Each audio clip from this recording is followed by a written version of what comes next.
Hello ladies and gentlemen, in this video we are going to see about the control of inflation.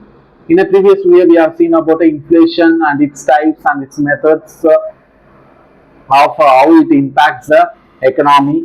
In this video we are going to see about the aspect of controlling the inflation. So inflation can be controlled in the three major methods. One is a monetary measure, second one is a fiscal measure, third one is a administrative measures.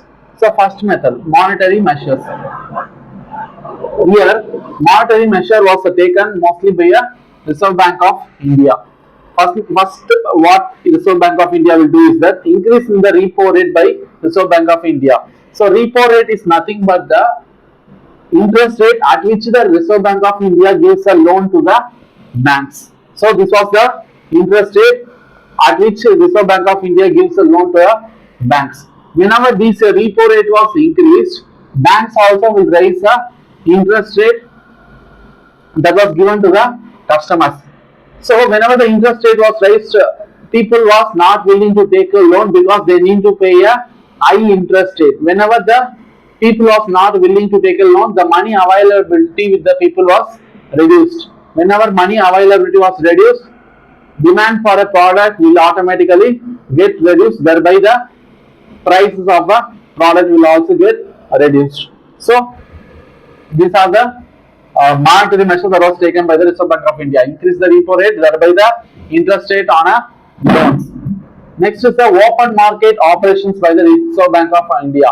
Open market operation is nothing but a selling and buying of a government bonds by a Reserve Bank of India. We are going to discuss this open market operation and selling and buying of a bonds in detail in another chapter. In this video, I'm just saying that whenever the inflation is raised, RBI will sell the government bonds. What happens when the RBI sells the government bond is that people invest such a money in a bond. So consider generally bond as a share. So whenever people invest their money in a bond, then the money availability with the people was reduced because they invested the money in a bond. So they will have only less money in their hand. So they will not buy any other products or any unusual products. So thereby the demand for a product was reduced, thereby the price of a product. Next one is what is the limitation of these monetary measures?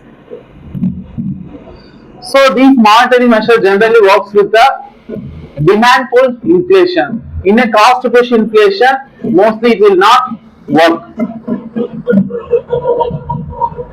because these monetary measures were associated with the demand on a product. So how to reduce such a demand by a RBA? So in a cost push inflation, what will happen is that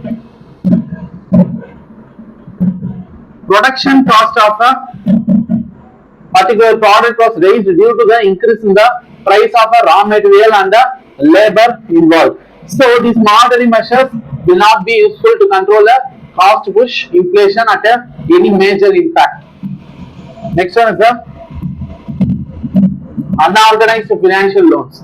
So monetary measures can be used only by or mostly by a Reserve Bank of India because Reserve Bank only can able to control the loans of a banking system. But apart from that banking system, there is also a unorganized financial market is there.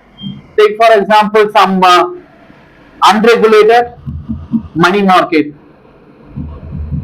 Like if you need a money, you are getting a money from your friend, getting a money from your relation, and getting some other person for an interest. So it is not a bank. You are getting a money from a unorganized people and paying an interest to them.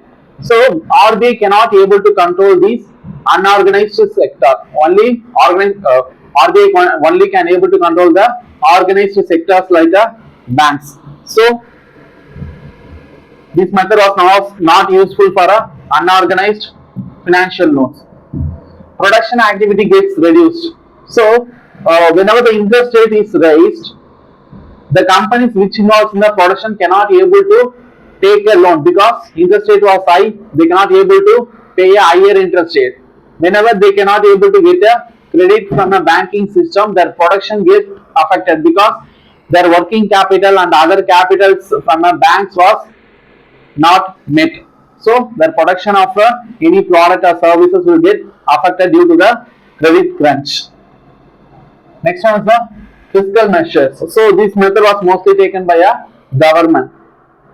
Increase in the tax by a government. So whenever the tax of a particular product was increased, what happens is that its price will get increased. Whenever the price is increased, people will not buy such a product.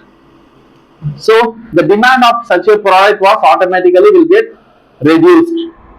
So demand will get reduced due to the increase in the price. So this at the start it will lead to increase in the price of a product by means of an increase in the tax by a government, and then the people was unable to buy such a product due to the increased tax. So the demand for such a product was reduced. Whenever the demand of such a product was reduced, the price of the product will also get reduced. Reduced spending by the government.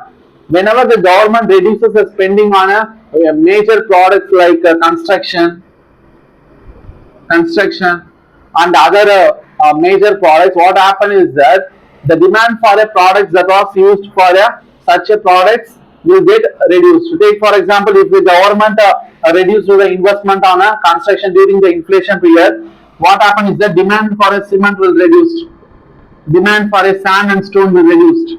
So whenever the demand was reduced, the price will reduce. This method also has its own limitation. What is the increased time taken? These methods need some time to take because the discussion need to be done before taking these measures, especially discussion with the experts. Discussion in a parliament need to be done before doing these measures. Next one is that this method involves some complexity. What is the complexity? Is the government cannot able to blindly reduce the spending on all the project. It need a proper analysis because some important project need to be implemented quickly. So it involves a lot of complexities. Next one is that administrative measures. Reducing exports of essential items. So this is also done by businesses and the government. What happens is that if the demand for a demand for a rice was increased in India and price of the rice also gets increased, what happens is that government will restrict the export of rice because at first internal demand must need to be satisfied.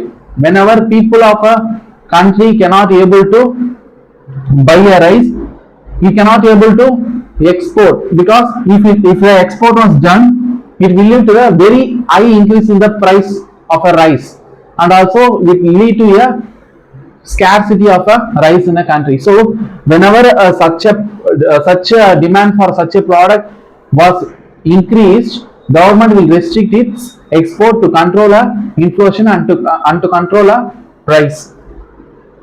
Next one is the strengthening of a public distribution system. So government also take measures to control leakages in the public distribution system. So whenever the leakages in the public distribution system was controlled, food waste was reduced. Thereby government can able to control the rise in the food prices or inflation in the prices of food products.